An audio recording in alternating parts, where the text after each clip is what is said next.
Bonjour à toutes et à tous. Je pense que ce webinaire a démarré. Ah, ça y est, il vient de démarrer. Bien, bonjour à toutes et à tous. Et merci d'être présents pour ce webinaire de présentation de l'appel à manifestation d'intérêt de l'AGFIP. Avant de commencer, je me présente. Moi, je suis Antoine Dezalé, chargé de mission innovation à la direction de l'innovation, de l'évaluation et de la stratégie de l'AGFIP.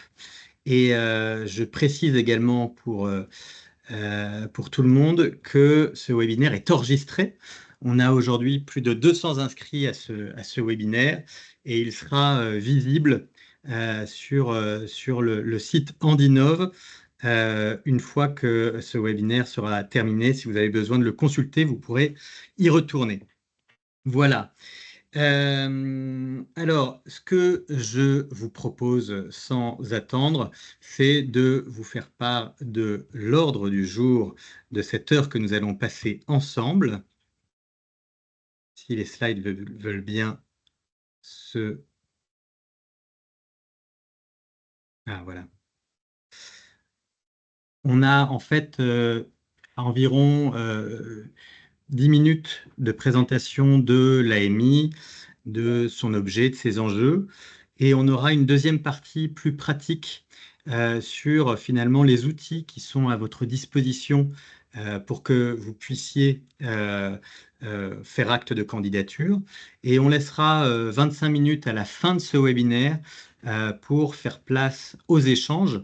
Donc je ferai avec mon collègue François Martinez qui va nous rejoindre une présentation pendant une grosse demi-heure et puis ensuite on vous laissera la parole pour un échange ouvert. Alors, peut-être pour commencer, dans quel cadre s'inscrit cet appel à manifestation d'intérêt?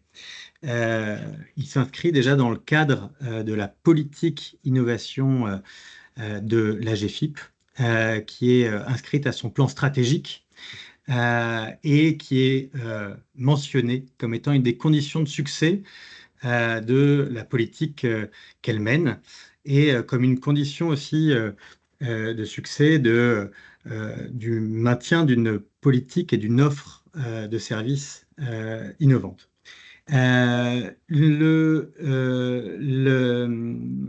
Cette stratégie innovation a fait l'objet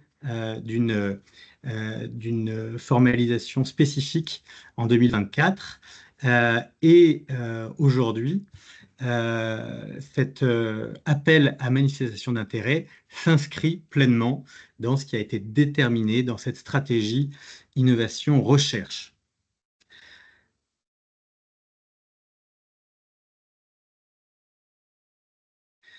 Alors, les points importants de cet appel à manifestation d'intérêt. Déjà, sa durée. C'est un appel à manifestation d'intérêt qui s'inscrit en continu sur les années 2025, 2026 et 2027. Donc, il est d'une durée de 3 ans et c'est un point important à prendre en compte pour vous, puisque contrairement aux appels à projets qui avaient été lancés par la GFIP précédemment et qui demandaient une réponse dans un temps donné, là, les porteurs de projets ont le temps, si j'ose dire, de peaufiner leur réponse et d'envoyer une proposition une fois que celle-ci sera jugée robuste. Donc, on n'attend pas de réponse d'ici le mois de décembre 2025. L'idée est bien que vous puissiez prendre connaissance de l'ensemble du cadre de cet appel à manifestation d'intérêt pour pouvoir avoir des propositions qui puissent être in fine retenues. Le périmètre de cet appel à manifestation d'intérêt, il est national et il est également territorial, c'est-à-dire qu'il est possible d'avoir des projets qui sont régionaux, par exemple, et qui sont dans ce cas-là co-instruits d'ailleurs avec les délégations régionales de la GFIP. Le cadre budgétaire, alors, il y a une enveloppe budgétaire qui a été définie pour l'année 2025 et qui est d'1 million d'euros. Et chaque année, le conseil d'administration de la GFIP se réunira pour définir le montant de le montant qui sera apporté à cet appel à manifestation d'intérêt. Donc, un montant également prévu pour les années suivantes. Sur les impacts recherchés, cet appel à manifestation d'intérêt est en lien avec les orientations stratégiques de la GFIP. Et c'est un appel à manifestation d'intérêt qui, comme son nom l'indique, est un appel à manifestation d'intérêt général sur les thématiques handicap et emploi, mais qui peut concerner un champ assez large qui va de l'insertion au maintien, à la sécurisation des parcours.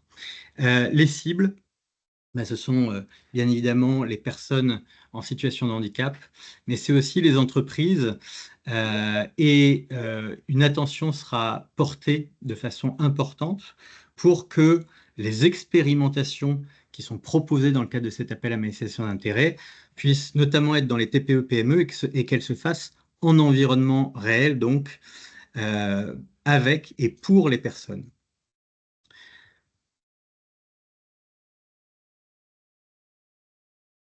Alors, euh, je l'évoquais tout à l'heure, il y avait finalement deux manières auparavant de financer des projets d'innovation pour la GFIP. Il y avait d'une part des appels à projets pardon, qui ont été lancés en 2020, 2021 et 2022, et d'autre part, il y avait de la sélection en continu. Ce qui change avec cet appel à manifestation d'intérêt, c'est qu'on est sur une logique de canal unique. C'est-à-dire que ce sera le seul canal pour pouvoir proposer des candidatures. Avec 5 principes, des principes de transparence, de lisibilité, de clarté, c'est-à-dire que tous les porteurs de projets seront évalués de façon homogène. C'est vrai que la coexistence avant de deux canaux pouvait être problématique. Avec un canal unique, on règle ces questions-là notamment. Alors, je prends peut-être un peu plus de temps pour expliciter la manière dont ça va se passer en termes de processus de sélection. Vous avez une plateforme qui s'appelle Handinov, vous voyez son nom en haut à droite, qui a été ouverte et sur laquelle vous allez pouvoir dans un premier temps, déjà, faire un autodiagnostic. Cet autodiagnostic, il est important parce qu'il va permettre pour vous de savoir si votre projet est éligible ou non dans le cadre de cet appel à manifestation d'intérêt. Et donc, on vous invite vivement à, avant de répondre et de déposer un dossier, une lettre d'intention, à regarder cet autodiagnostic de façon pointue pour être sûr que votre projet répond aux critères de cet appel à manifestation d'intérêt.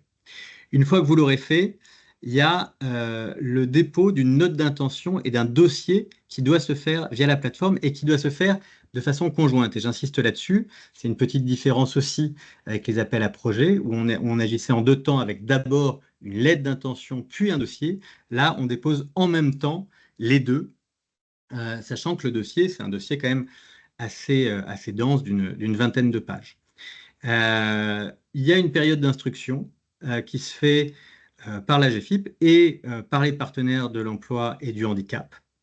Et à l'issue de cette période d'instruction, eh bien, on vous dit si votre projet est présélectionné ou pas. Et s'il est présélectionné, on vous invite à faire un pitch vidéo qui sera présenté lors du passage en commission.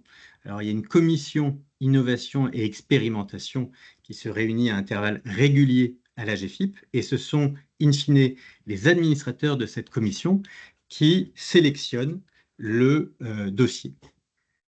Donc, à l'issue, bien évidemment, il peut y avoir un avis défavorable ou un avis favorable. Et en cas d'avis favorable, il y a effectivement une mise en œuvre de votre projet avec l'accompagnement de la GFIP.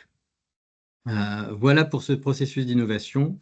On pourra y revenir si vous avez des questions spécifiques dessus tout à l'heure.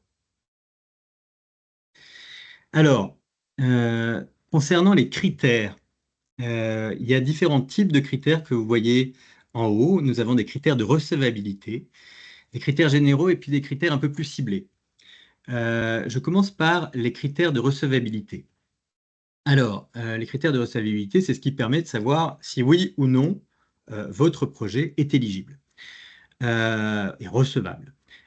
Donc, sont exclus les projets qui se substituent à des dispositifs existants, ça c'est clair, des projets qui sont en extension de dispositifs existants, des projets qui peuvent avoir effectivement des risques juridiques ou des risques de conflit d'intérêts, et des projets qui sont en lien avec des appels d'offres AGFIP ou avec un autre concours doté par l'AGFIP. On fait notamment ici référence à l'appel à projet commun, par exemple, qu'il y a entre l'AGFIP et la FIRA sur la recherche appliquée. L'appel à manifestation d'intérêt ne peut pas venir en complément du financement de cet appel à projet s'il a été remporté.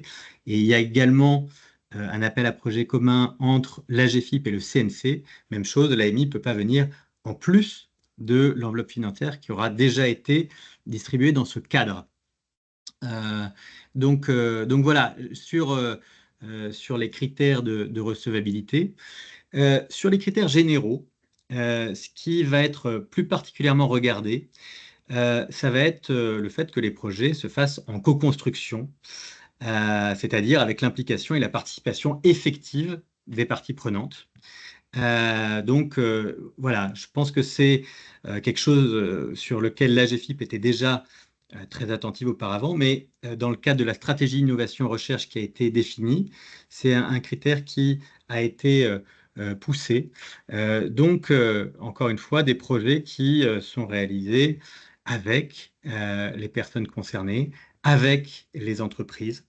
Donc voilà, dans une logique d'expérimentation pour effectivement aller vers des solutions qui n'existent pas aujourd'hui. Autre critère général à prendre en compte, la prise en compte des besoins spécifiques. On parlera tout à l'heure de la définition qui a été donnée de l'innovation dans le cadre de la stratégie innovation-recherche. Et en fait, c'est une définition qui rejoint celle de l'innovation sociale, où il s'agit de répondre à des besoins qui sont peu ou mal pris en compte. Donc, c'est un point tout à fait important dans le cadre de cet appel à manifestation d'intérêt. Troisième point, vous l'aurez compris, un lien effectif avec les entreprises, c'est-à-dire que voilà, ce projet doit proposer des expérimentations en environnement réel avec les entreprises. Et puis, dernier point, la capacité dès le début du projet de s'appuyer sur un écosystème solide. Et ça, je pense que c'est également un point important, c'est-à-dire que vous êtes des porteurs de projets d'innovation, mais c'est en général les projets que vous présentez, on attend qu'ils soient co-construits avec d'autres partenaires. On le verra aussi, il peut être intéressant d'avoir des cofinancements dans le cadre de ce projet. Donc, et voilà, le fait d'avoir un réseau robuste est bien évidemment un point fort de votre projet si vous le déposez. Les critères ciblés, je l'évoquais bien sûr, le critère innovant qui est en lien avec le fait qu'on ne doit pas être en substitution de dispositifs existants, mais bien être dans une logique aussi prospective. On est dans le cadre d'une stratégie d'innovation-recherche qui vise à trouver d'autres solutions, et qui dit trouver d'autres solutions dit également on essaye de faire évoluer les dispositifs ou l'offre de services de la GFIP. On essaye aussi de faire évoluer les politiques publiques, et du coup, ça s'inscrit bien dans une logique prospective et dans une logique aussi qui vise à transformer la manière de venir en appui des personnes et des entreprises. Autre critère, les impacts envisagés, bien évidemment. Le fait que les projets doivent pouvoir démontrer finalement de leur efficacité. Alors, j'allais dire de leur efficacité à la fois au niveau des résultats obtenus, mais aussi au niveau des effets. C'est-à-dire que ce qu'on attend des projets, c'est aussi que ces projets puissent euh, euh, générer des dynamiques d'apprentissage, des acteurs, des écosystèmes. Et on sera particulièrement attentif là-dessus parce que ça conditionne le troisième aspect qui est la capacité de diffusion, hein. Au mieux on aura décrit les expérimentations, au mieux on aura décrit les contextes dans lesquels se font ces expérimentations, eh bien, au mieux on sera capable de les diffuser à plus large échelle. Ça touche également la méthode de déploiement et puis, bien évidemment, on sera attentif à la robustesse du projet et du porteur. Donc, effectivement, une attente aussi, bien évidemment, pour que, en termes méthodologiques, votre projet soit bien construit. Alors, peut-être sur les différences de l'appel à projet, je vais vite là-dessus. Vous l'aurez compris, les appels à projet, ils étaient thématiques et ils étaient sur une durée qui était ciblée. Là, on est sur finalement une thématique assez générique, handicap et emploi, qui en fait permet d'ouvrir assez largement la focale sur ce champ, hein. L'un des enjeux pour nous, à GFIP, de lancer cet appel à manifestation d'intérêt, c'est aussi de recevoir des propositions sur des choses auxquelles on n'a pas forcément pensé, d'ouvrir finalement des perspectives nouvelles. La temporalité, elle est désormais pluriannuelle. J'en profite pour dire que très souvent, ce qui est proposé également, ce sont des projets qui eux-mêmes sont pluriannuels. En tout cas, on n'est pas du tout sur le financement de projets très ponctuels. C'est des projets qui, en fait, en général, s'inscrivent dans le temps, avec, encore une fois, comme je l'évoquais tout à l'heure, une dynamique d'apprentissage. Et puis, le processus de sélection est un petit peu différent de celui qui se faisait dans les appels à projets. Je le rappelle, un dépôt conjoint du dossier et de la note d'intention, et puis une sélection in fine par la commission innovation et expérimentation de la GFIP. Alors, on arrive à la deuxième partie qui concerne la boîte à outils. Et du coup, je ne sais pas si Si, mon collègue, si, François, il est là. tu es arrivé. Du coup, je te Oui, laisse la je suis parole. arrivé pendant la toute première partie. Je t'en remercie, Antoine. Je remercie toutes et tous là, de votre participation nombreuse. Nous sommes 164, donc c'est une belle affluence. Alors, après, effectivement, cette mise de jeu, ces fondamentaux qui ont été posés tout de suite par Antoine et qui sont très importants. Je pense que c'est important de bien comprendre quels sont ces fondamentaux. On a souhaité mettre à votre disposition une boîte à outils. Alors par contre, Antoine, si tu veux bien, ou Tara, passer le diapo, parce que je n'ai pas Pardon. la main Bon, sur le... je l'avais, d'accord. Je le repartage et je le passe. OK. Très bien. Comme je suis arrivé un peu rapidement. Alors, pardon, je vais le mettre.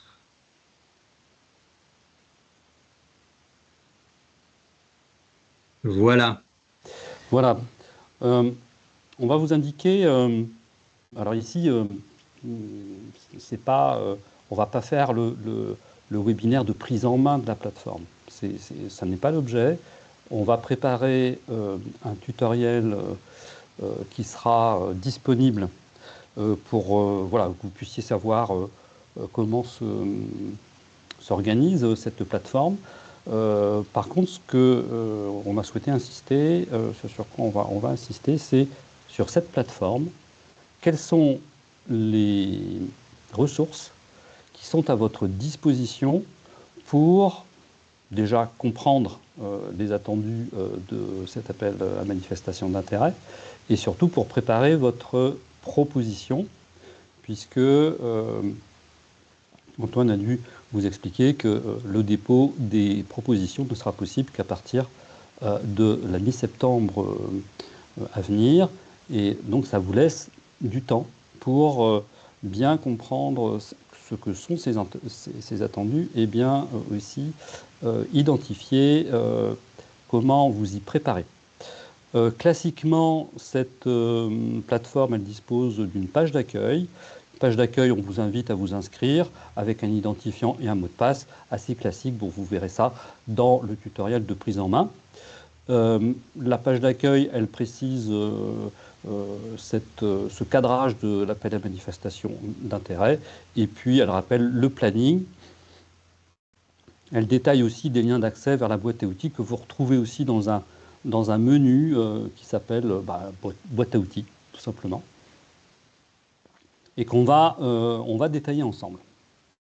Alors, vous voyez, cette boîte à outils, elle comporte en fait des ressources qu'on vous invite à utiliser quasiment dans l'ordre qui vous est proposé dans cet onglet, c'est-à-dire bien lire l'appel à manifestation d'intérêt et son cadrage, vous testez au niveau de l'autodiagnostic de cette AMI, consulter la foire aux questions et vous entraîner avec des formulaires de candidature qui sont mis à votre disposition dans un format tutoriel. Et puis, il y a aussi quelques ressources à votre disposition. Et donc, si on entre, voilà, si on entre plus dans le vif du sujet, on vous préconise, on vous invite, ce n'est pas une obligation, c'est vous qui gardez la main sur la préparation de votre proposition, c'est peut-être d'aller d'ordonnancer votre préparation dans ce sens-là. Et puis, on va insister aussi sur le fait que le caractère continu de cet appel à manifestation d'intérêt vous permet de prendre le temps d'élaborer votre proposition. Et ça, nous insistons sur ce point-là parce que vous avez vu les ambitions qui sont portées par cet appel à manifestation d'intérêt.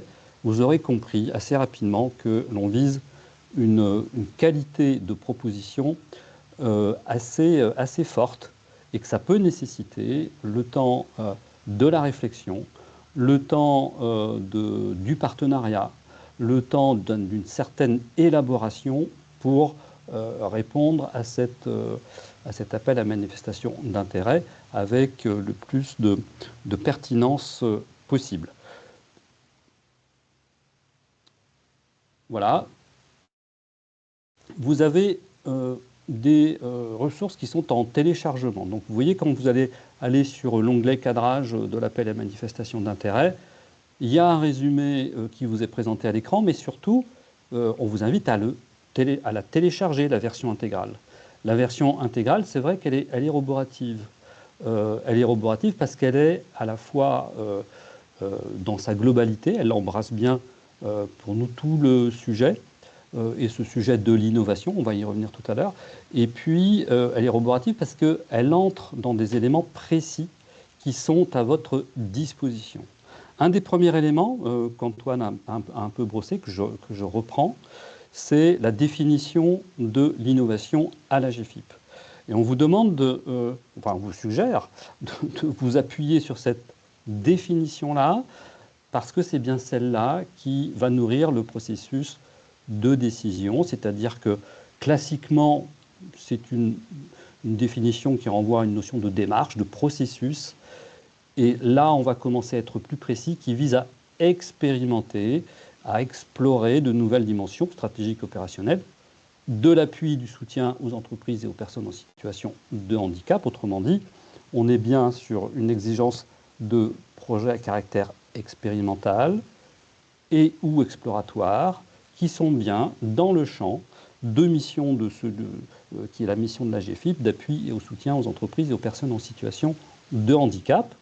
Et puis, comme vous pourrez le lire dans le document plus complet, il convient aussi que cette innovation se déploie en contribution des objectifs de la GFIP et des politiques publiques, on va dire emploi handicap, dans leur généralité, et puis qu'elle constitue une plus-value par rapport aux offres existantes, et qu'elle s'établisse dans une vision prospective qui puisse, à un moment donné, donner à penser, donner à construire, donner à agir avec l'ensemble des parties prenantes en termes d'impact, voire d'essaimage, voire d'implémentation. Vous voyez qu'on nous sommes ambitieux à travers cet appel à manifestation d'intérêt. Donc, premier point, bien comprendre et s'imprégner de cette définition de l'innovation. Donc, on peut passer. Les critères, j'y reviens pas, Antoine les a déjà décrits. Ce sur quoi on peut insister et sur lequel on souhaite insister, c'est la modalité d'expérimentation. C'est-à-dire que cette expérimentation, elle doit pouvoir vérifier des hypothèses, ce qui suppose que, par exemple, en termes de couverture des besoins, le projet ne fasse pas l'économie d'une véritable analyse de la nature des besoins. Alors, bien évidemment qu'il peut y avoir des sujets plus ou moins complexes, et assez facilement, on convient que ces projets ont plus de chances d'avoir la bonne compréhension et d'être pertinents si ils s'inscrivent dans des logiques partenariales. Donc ça aussi, c'est une dimension qui est très importante. Ce sur quoi on insiste aussi, c'est le fait que ces projets doivent solliciter la participation des personnes concernées, mais aussi des autres parties prenantes, et notamment des entreprises. Cette dimension de partie prenante, elle est importante. Ce sont des projets d'innovation participative qui sont attendus. En termes de qualité, ce qu'il est attendu aussi, ce sont des projets qui soient en capacité de produire des enseignements, parce que une fois que le temps du projet est terminé, une fois que la réalisation est terminée, nous devons pouvoir ensemble tirer des enseignements, qui sont des enseignements, comme l'a dit Antoine tout à l'heure, des enseignements en termes de transformation. Le projet qui va se suffire à lui-même le temps du projet et dont on n'est pas capable de tirer des enseignements, ni même de faire à minima une évaluation, ce n'est pas le projet que nous attendons. Ça a pu l'être par le passé, ça ne l'est plus désormais. L'ambition d'innovation pour contribuer à la marche vers, on pourrait dire, une société plus inclusive, ça nécessite de pouvoir s'appuyer sur des projets qui eux-mêmes portent cette ambition de transformation. Tout ça, effectivement, est dit clairement dans la note de cadrage. Deuxième outil, c'est autodiagnostic. Alors cet autodiagnostic, il est sur la plateforme. Il est composé de deux parties. Une première partie qui assez binaire finalement, hein, qui sert à vérifier que votre projet remplit bien les critères de recevabilité. Si vous répondez non à une des questions, vous aurez une recommandation qui vous invite à modifier, à corriger, à rectifier, enrichir, compléter votre projet pour que vous répondiez bien oui à toutes les questions. Alors cet autodiagnostic, il ne fait pas partie du processus de sélection. Il est en amont. C'est un outil pour vous. Ça vous permet, vous, de le tester. Nous ne gardons aucune trace, d'ailleurs, des résultats, parce qu'ils vous appartiennent. On n'est pas encore, une fois quand on est à l'étape d'autodiagnostic, on n'est pas encore entré dans la sélection, on n'a pas encore déposé ni son dossier, ni sa note d'intention. Et donc, vous êtes assez libre de pouvoir l'utiliser. Vous pouvez le renseigner sur la plateforme.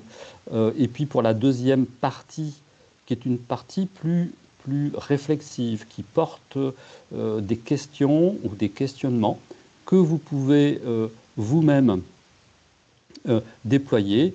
Vous pouvez vous les administrer dans votre environnement. Vous pouvez, alors là, ce qui passe à l'écran, c'est la première partie de l'autodiagnostic. Ce qui passe là à l'écran maintenant, c'est la deuxième partie. Et là aussi, vous pouvez le faire sur la plateforme, mais vous pouvez le faire aussi en dehors de la plateforme, puisque la grille de questionnement qui nous a semblé, nous, pertinente pour pouvoir travailler ces projets, vous pouvez en avoir un usage dans votre organisation, avec d'autres. En tout cas, on vous invite vraiment à l'utiliser et à passer votre proposition peut-être au crible de ces deux outils avant d'imaginer déposer votre proposition. Voilà, donc téléchargez l'outil diagnostic réflexif avec 5 chapitres, vous verrez, c'est bigrement intéressant. Cet auto-diagnostic réflexif, il a été bâti avec les ressources de l'Institut Godin, qui est un des grands spécialistes français de l'innovation sociale. Alors, Troisième outil, et là je passe le relais à Antoine. merci François. Alors, le troisième outil, là, on rentre dans ce qui est demandé comme dépôt dans le cadre de cet appel à manifestation d'intérêt. Vous avez une page qui explicite le fait, comme je l'évoquais tout à l'heure, qu'il y a bien 2 documents qui sont à remettre. Un premier document qui est la note d'intention et un deuxième document qui est le dossier de candidature. Alors, il y a des éléments qui peuvent être un peu redondants entre les deux, puisque la note d'intention, c'est finalement votre projet de façon plus condensée et plus synthétique. Et le dossier, il permet d'aller un peu plus finement dans la robustesse de votre projet, dans la précision de son caractère innovant, de l'écosystème que vous mobilisez, etc. Ces formulaires, vous pouvez les télécharger sur le site Handinov. Et vous avez en fait à chaque fois, pour chacun de ces 2 formulaires, vous avez un mode tutoriel qui vous permet de savoir exactement ce qui est demandé dans le cadre des questions qui vous sont posées. Donc voilà, c'est pour faciliter finalement le remplissage qu'on agit de cette façon-là. Voilà, on espère que effectivement ces indications vous seront utiles pour transmettre des dossiers et des notes d'intention robustes. Voilà. Alors, peut-être une précision avant de vous passer le micro. Le site Handinov a été ouvert et comme François l'évoquait, vous pourrez déposer vos notes d'intention et vos dossiers à partir du 16 septembre. Voilà, alors pour cette partie qui concerne plus les questions, ce qu'on vous demande, c'est de ne pas rentrer en piqué sur vos projets, mais bien de poser des questions qui puissent être utiles à tous et à toutes et qui sont plutôt des questions sur finalement le cadre de cet appel à manifestation d'intérêt, si vous avez besoin de précision par rapport à ce que François et moi vous avons présenté. Donc, à vous de prendre la parole. Je vois qu'il y a une première Alors, il y avait déjà question. Oui, quelques questions, Antoine, sur lesquelles oui. on peut réagir. Bien évidemment, le, le webinaire est enregistré et pourra être diffusé, enfin, il vous sera accessible à partir du site Innovation Recherche de la GFIP. On diffusera l'ensemble des liens. Les cofinancements sont non seulement possibles, mais ils sont souhaitables. Une question sur les cofinancements. Donc, effectivement, n'hésitez pas à rechercher des cofinancements.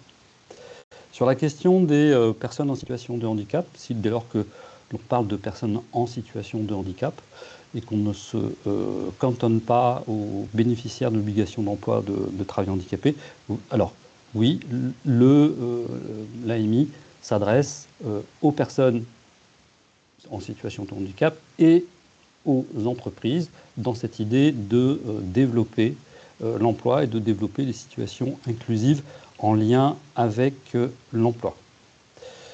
Il y avait une troisième question sur les financements européens. Alors, la question est posée de cette façon, on va essayer de la comprendre. Y a-t-il des financements européens dans cette AMI? Alors, l'AMI est financée uniquement avec des fonds AGFIP. Autrement dit, on peut entendre qu'il y a possibilité, dans un cadre de projet, d'avoir un financement dans le cadre européen, si tel est votre projet. Il n'y aura pas d'incompatibilité avec le financement de la GFIP, qui est un financement purement AGFIP. Quelles exigences y a-t-il en termes de cofinancement? Quel pourcentage? Eh bien, écoutez, on n'a pas fini, on n'a pas défini de pourcentage. Par contre, on vous invite à avoir des cofinancements. Bien évidemment que nous regarderons les budgets avec un regard particulier dès lors que les budgets sont cofinancés. Je vois également qu'il y a des questions qui concernent les liens avec la recherche. Il y a une première question qui est: peut-on financer une thèse doctorale avec cet appel à projet? La réponse est non. Ce n'est pas d'ailleurs, ce n'est pas un appel à projet, c'est un appel à manifestation d'intérêt. Mais on ne peut pas financer de thèse doctorale par ce biais-là. Euh, et une deuxième question qui est en fait: le partenariat avec une université ou un institut de recherche est-il obligatoire? Alors, la réponse est non également, c'est-à-dire le partenariat n'est pas obligatoire. En revanche, il peut être tout à fait judicieux et intéressant d'avoir des compétences de chercheur dans le cadre de la méthodologie que vous déployez, éventuellement de la capitalisation que vous faites aussi. Ça peut être un plus, si j'ose dire, de vous doter de compétences universitaires là-dessus. Alors, il y a une question sur la mécanique de sélection. Pour ce qui est de 2025, les premiers lauréats seront annoncés en décembre. Et les autres résultats de ceux qui ne sont pas retenus seront diffusés, publiés, en tout cas adressés aux principaux intéressés au fil de l'eau, puisque c'est bien une démarche en continu pour cette AMI.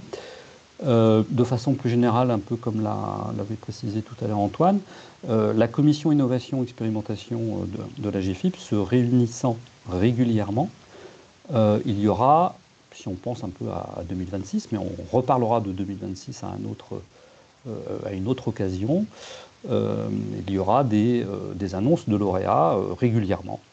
On peut dire tout au long de l'année, à un terme et à un rythme qu'il conviendra de préciser ou que vous découvrirez. L'AMI est-il ouvert à des structures du champ médico-social dont le gestionnaire relève de la fonction publique hospitalière? Alors, l'AMI n'a pas formulé de restrictions en matière de porteurs de projet.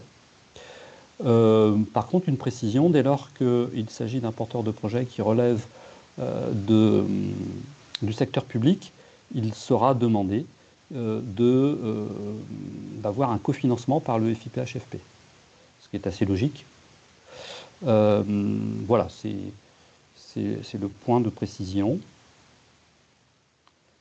Qu'est-ce qui peut être pris comme type de dépense? Ce qui est formulé là, c'est-à-dire des frais de personnel, des frais d'intervenants externes, les frais d'élaboration et de diffusion de livrables, oui. Il y a une nature de dépense qui n'est pas prise en compte, ce sont les frais d'investissement immobilier.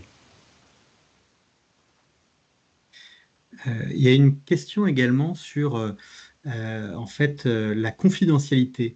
Vous dites finalement, vous demandez d'intégrer les parties prenantes sur un projet innovant. Est-ce que cela pose des problèmes en termes de confidentialité? Alors, c'est aujourd'hui effectivement des questions qui sont en débat. On parle beaucoup on en parle beaucoup notamment dans le cadre des savoirs expérientiels. Et c'est vrai que nous, ça nous intéresse effectivement d'avoir des projets qui puissent explorer ce champ des savoirs expérientiels. Et du coup, il y a des précautions d'usage à avoir en termes de confidentialité, mais néanmoins, on a déjà financé dans le cadre de l'innovation des projets qui se référaient au savoir expérientiel, des projets qui se faisaient avec les personnes en situation de handicap. Et j'allais dire, il y a des précautions d'usage à avoir, ne pas diffuser de fichiers comportant des données de santé, etc. Mais j'allais dire, ça ne doit pas être un point freinant. Et en tout cas, ce n'est pas un point qui nous semble empêchant pour aller explorer ces champs-là. Alors, il y avait une demande, une demande de précision. Est-ce que les questions doivent être déposées dans l'onglet QR ou dans la conversation? Donc, du coup, je suis allé voir dans l'onglet QR quelles étaient les questions. Je propose de les traiter. Est-il possible de déposer plusieurs projets? Bah oui, vous pouvez déposer plusieurs projets. Voilà. Certaines tranches d'âge sont-elles exclues de l'AMI? Alors, on pourrait dire la chose de façon un peu inversée, c'est-à-dire que les publics habituellement pris en compte par la GFIP sont les publics d'âge, ce qu'on appelle d'âge actif. Voilà, donc 16 ans jusqu'à l'âge de la retraite, voilà, c'est l'âge de la vie active, puisqu'on est bien sur on est bien sur des questionnements liés à l'emploi. Et donc on peut prendre ça comme référence, l'âge de la vie active. Voilà. Est-ce qu'il y a une typologie de handicap ou tout handicap? Il y a l'appel à manifestation d'intérêt n'est pas thématique. Donc, on a fait le choix de ne pas cibler une typologie de handicap particulier, ni même de se positionner en termes de problématiques sur cette notion de typologie de handicap. Les assiettes minimes. Oui. Pardon, je file sur ce que tu racontais parce qu'on pose aussi la question, et on parle d'handicap et emploi, peut-on parler de maintien en emploi? Bien évidemment, hein, ça fait référence à ce qu'évoquait François, c'est-à-dire que en fait les thématiques sont ouvertes, donc le maintien en emploi ou dans l'emploi, la sécurisation des parcours, l'insertion professionnelle font partie des projets qui peuvent être déposés dans le cadre de cet appel à manifestation d'intérêt. On pose aussi, c'était aussi en lien avec cette question, on pose est-ce que les aidants sont ciblés sur cet appel à manifestation d'intérêt? Alors, les aidants ne sont pas la cible, hein. La cible, c'est bien les personnes en situation de handicap. En revanche, il est possible que dans l'écosystème et dans les parties prenantes que vous choisissez d'interroger pour répondre aux besoins des personnes en situation de handicap, les aidants fassent partie de ces parties prenantes, mais elles ne doivent pas être ce ne sont pas les cibles premières. Il y a une question sur est-ce qu'il y a des assiettes minimales? Alors, de projets, j'imagine que c'est de montant de projet. Voilà, non, il n'y a pas ni de plafond minimal, on n'a pas défini de fourchette. Est-ce que dans les cofinancements, les fonds propres suffisent? Alors, ce qu'on attend à travers les cofinancements, c'est bien évidemment que la part demandée à la GFIP en soit de ce fait-là réduite d'autant, mais c'est aussi le fait que d'autres acteurs que la GFIP viennent en appui du projet. Avoir des cofinanceurs autour d'un projet, c'est aussi un gage que le projet intéresse, que le projet est bien reçu et que le projet, dans sa vie de projet, peut espérer bénéficier de ces soutiens, de cet accueil, de cette réception par d'autres acteurs que la GFIP. Et c'est aussi, et peut-être même surtout, ce que l'on attend à travers l'écofinancement. Bien évidemment, il peut y avoir aussi des projets dont le coût total est très élevé. Et dans ce cas-là, il convient effectivement de trouver les cofinanceurs, puisque vous savez en tout cas que pour 2025, la dotation budgétaire de cette AMI est de 1 million d'euros.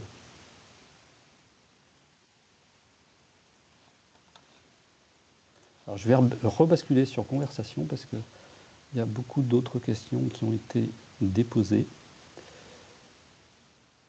Alors, il y a une question sur est-ce que les ESMS peuvent-ils prétendre à déposer un dossier? J'ai répondu tout à l'heure sur le fait on n'a pas défini de restriction à la nature juridique des déposants, en tout cas des porteurs de projets. Est-ce qu'on peut déposer une candidature si le projet est déjà engagé? C'est possible. Ça peut être très risqué parce que ce sur quoi nous allons porter notre regard, c'est bien sur les fondamentaux, c'est-à-dire le caractère innovant, la dimension expérimentale, les cibles, et puis aussi sur la pertinence d'un soutien par la GFIP. Et cette pertinence du soutien par la GFIP s'accompagne aussi par une forme de présence de la GFIP en tant que partie prenante dès lors que l'on finance.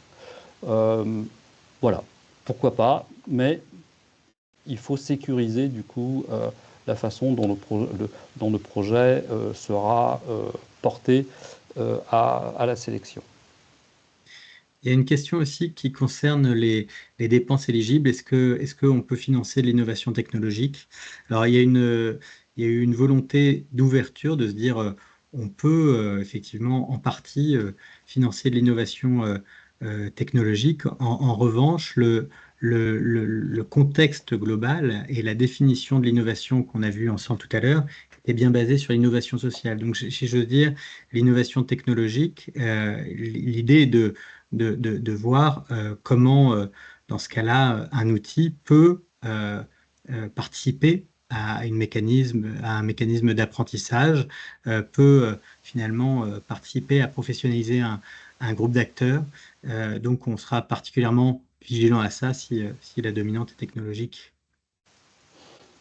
Alors, il y a une question sur le type d'entreprise que l'on évoque effectivement dans le cadre des partenariats. On ne pense pas forcément aux ESAT, hein. On pense avant tout, nous, aux entreprises du secteur privé, qu'ils soient marchands ou non marchands d'ailleurs. Mais c'est bien d'acteurs à caractère économique, au sens entreprise tel qu'on l'entend de façon commune. Alors, combien de temps entre la dépose du dossier et une réponse pour savoir si on est financé?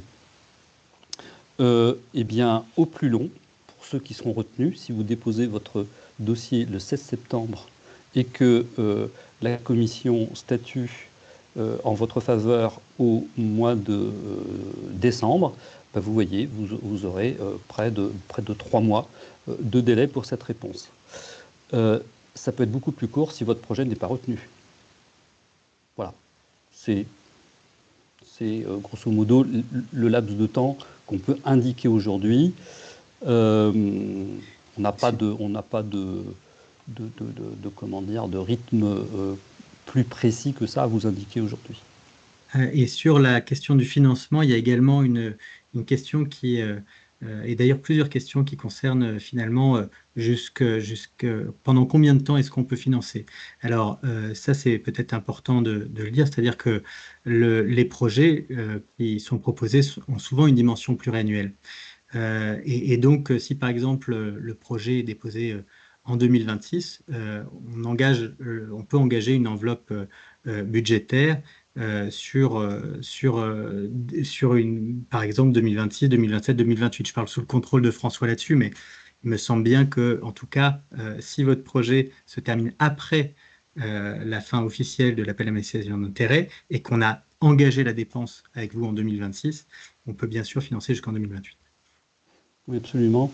Le caractère pluriannuel du soutien de la GFIP répond aussi à la nécessité pour des projets qui portent véritablement, et on insiste lourdement là-dessus, hein, qui portent véritablement une dimension d'expérimentation, d'élaboration avec des parties prenantes, de mise en place avec des partenaires, de participation des personnes concernées et des autres parties prenantes, avec une logique d'élaboration des enseignements, une dimension d'évaluation. Vous voyez que lorsqu'on pense un projet de ce type-là, assez logiquement, on va être sur des projets qui se déploient sur un temps relativement long.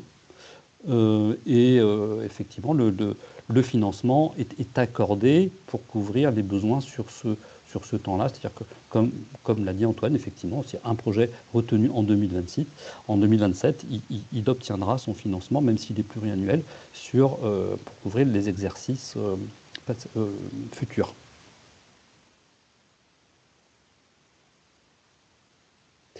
Ah, il y a une question effectivement qui relève d'une certaine subtilité. Quelqu'un nous dit: nous sommes déjà partenaires de l'AGFIP sur l'action de formation Inclus Pro. Et pouvons-nous répondre à ce type de projet, en tout cas à ce type d'appel à manifestation d'intérêt? Alors il conviendra, puisqu'il y a une condition de recevabilité, il y en a même 3 hein, qui doivent vous amener à vous questionner, vous interroger: est-ce qu'il y a un effet de substitution par rapport au financement déjà accordé par la GFIP? Est-ce qu'il y a un effet d'extension par rapport au financement déjà accordé par la GFIP? Est-ce qu'il y a une dimension de conflit d'intérêts par rapport au financement qui est déjà accordé par la GFIP? Et donc vous voyez, il y a au moins là 3 risques que votre projet puisse être jugé non recevable s'il n'est pas correctement positionné en tant que projet véritablement innovant, se distinguant de l'existant, ne mobilisant pas déjà les fonds de la GFIP. Et là, j'ai même pas cité le 4e critère qui est celui d'être déjà doté par un appel d'offres, par un financement GFIP. Donc attention, si l'association ou l'organisation ou l'entreprise gestionnaire de la prestation Inclus Pro souhaite déposer un projet, il faudra démontrer qu'il est radicalement différent, qu'il n'y a pas de confusion dans les financements, qu'il n'y a pas de confusion dans les objectifs. Voilà, ça demande vraiment à préciser les contours de ce projet dans le cadre de l'AMI. Sur la forme, il y a des questions concernant la durée, par exemple, du pitch vidéo et sur le nombre de lauréats retenus. Pour le pitch vidéo, alors je crois qu'on n'a pas encore statué, mais l'idée c'était d'avoir un pitch vidéo assez court, de 3 minutes environ. Hein. Ouais, c'est ça. Et sur le nombre de lauréats, il n'y a pas de nombre de lauréats préfixé à l'avance. En revanche, ce qu'on sait, c'est que en fait, ce sont encore une fois les membres de la commission innovation et expérimentation qui statuent. Et en fait, à chaque commission, on prévoit de présenter voilà, pas plus de 5 projets. Donc, j'allais dire, voilà, cela ne dit en fait en rien le nombre de lauréats qu'il y aura in fine, puisqu'encore une fois, cet appel à manifestation d'intérêt se situe sur 3 ans et que en fait, nous allons voir au fil de l'eau les propositions qui sont intéressantes à présenter. Voilà. Alors, je vais juste apporter un élément d'information qui est un retour d'expérience sur une autre période qui était celle de la précédente stratégie innovation, hein, qui a couvert la période 2020-2022, puis qui s'est un peu prolongée jusqu'en 2024. Pour vous donner les ordres de grandeur, je ne peux pas répondre, Antoine non plus d'ailleurs, hein, on ne peut pas répondre aujourd'hui combien de projets, qu'est-ce qu'on attend comme nombre de projets. Ce qu'on peut indiquer, c'est que dans le cadre des précédents appels à projets, qui étaient des cadres assez différents, qui étaient dotés annuellement de 2 millions d'euros, eh bien, la jauge de nombre de dossiers retenus en fonction de ce que nous avions comme proposition et comme nature de projet, donc tout ça est à prendre avec beaucoup de précautions, eh bien, selon les années, ça a varié entre 14 et 12 projets pour 2 millions d'euros. Voilà. Après, vous faites les calculs et les prévisions, les conjectures voilà, qui vous semblent raisonnables. Ça, c'est le retour d'expérience. On repart sur une feuille un peu nouvelle. Parce que la nature des projets que nous attendons, elle est quand même qualitativement assez ambitieuse. Hein, une fois on ne va pas redire tout ce que l'on attend des projets. Et donc, on repart un peu dans une nouvelle formule, une nouvelle aventure. Voilà.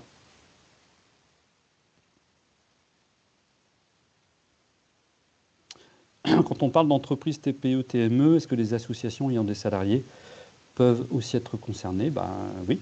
Une association qui a des salariés, c'est une entreprise.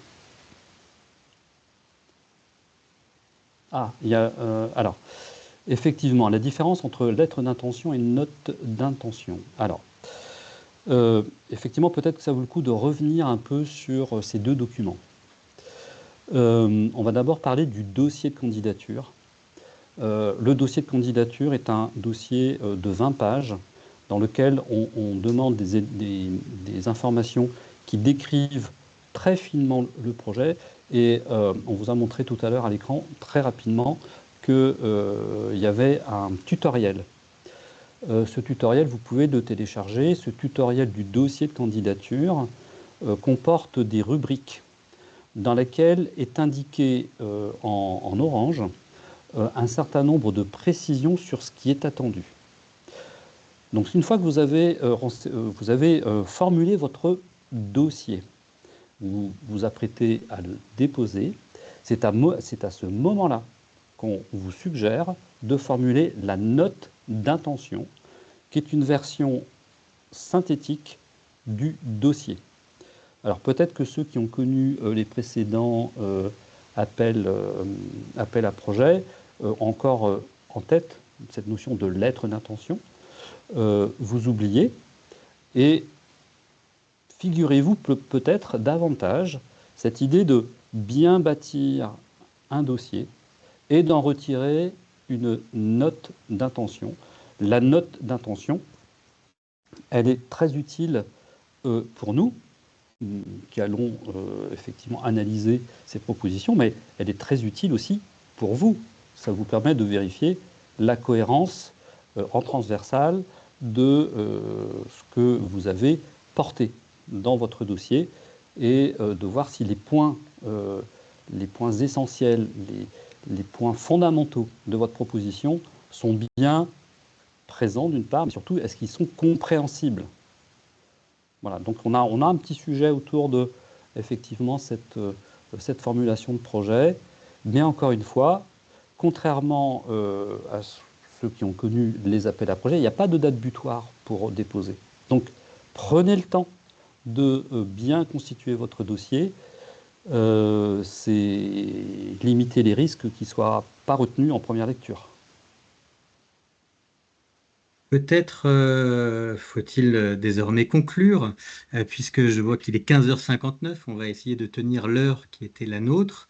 Peut-être vous dire un dernier mot pour celles et ceux que ça intéresse. Il y aura un autre webinaire qui sera organisé le 25 septembre à 14h pour que vous puissiez avoir des informations complémentaires sur l'utilisation de la plateforme Andinov, sur laquelle vous pouvez retrouver l'ensemble des dossiers et notes d'intention dont on a parlé aujourd'hui.